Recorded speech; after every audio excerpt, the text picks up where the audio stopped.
Ya guys, di video gua kali ini gua akan memberikan tips and trick gimana caranya untuk mencegah terjadinya penyakit asam lambung atau MAH atau gastritis. Dan di video gua kali ini gua akan memberikan 5 tips gimana caranya untuk mencegah terjadinya penyakit asam lambung atau gastritis, dan terutama ini buat kalian yang mudah mengalami penyakit asam lambung.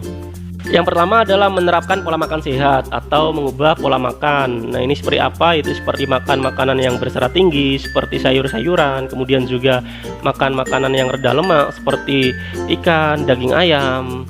Nah, ini karena apa? Karena lemak ini saat di dalam lambung ini untuk pencernaannya ini butuh waktu yang lama ya. Jadi semakin lama makanan itu di lambung, otomatis produksi asam lambung juga semakin meningkat. Nah, ini resiko terjadi radang. Untuk lemak ini seperti apa bisa kalian lihat di video gua sebelumnya mengenai lemak. Ini ada tekuk CS2 ya.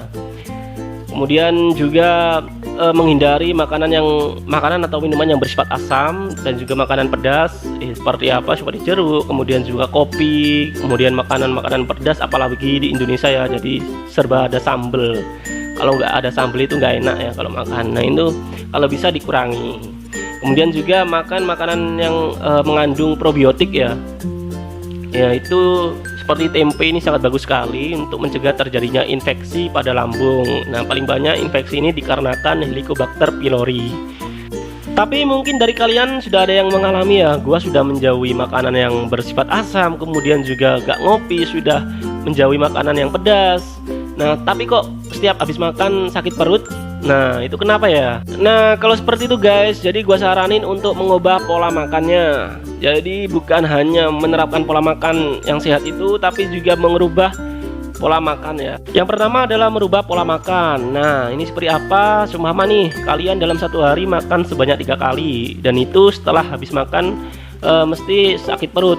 Nah, coba kalian merubah dengan 5-6 kali makan perharinya.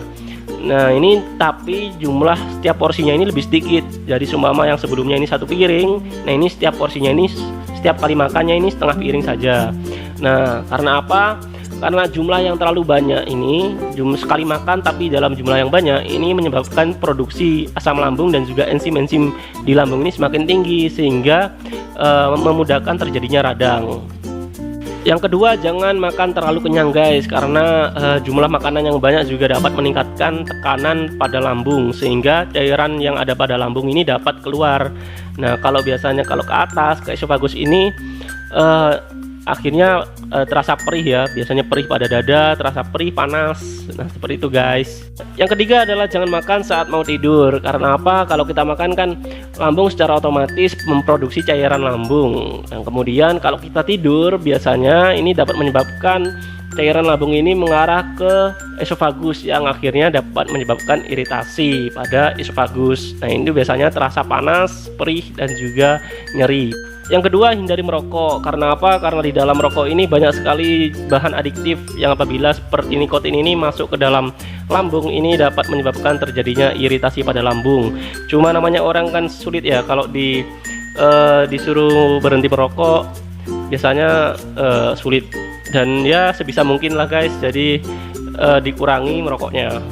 Yang ketiga adalah menurunkan berat badan. Jadi biasanya pada orang gemuk ini kan identik dengan makan dalam jumlah banyak.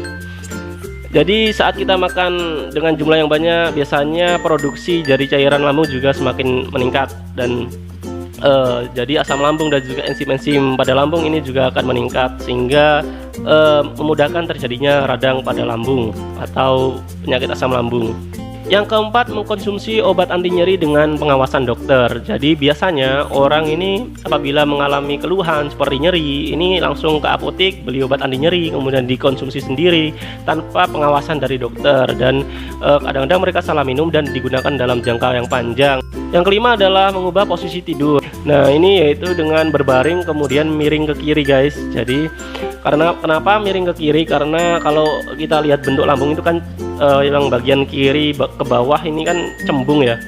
Jadi kalau kita miring ke kiri, dia ini membentuk seperti wadah gini guys. Jadi seperti ini. Kemudian jadi cairannya ini bisa ketampung di dalamnya di sini. Jadi seperti itu supaya nggak mengalir ke atas ya. Dan tentunya kemudian kalian juga harus pakai bantal sebagai penyangga kepala supaya cairannya itu enggak menuju ke atas ya. Ya guys, itu saja dari gua. Apabila ada salah kata, gua minta maaf. Jangan lupa subscribe, comment, like, and share video ini. Salam waras, bye bye.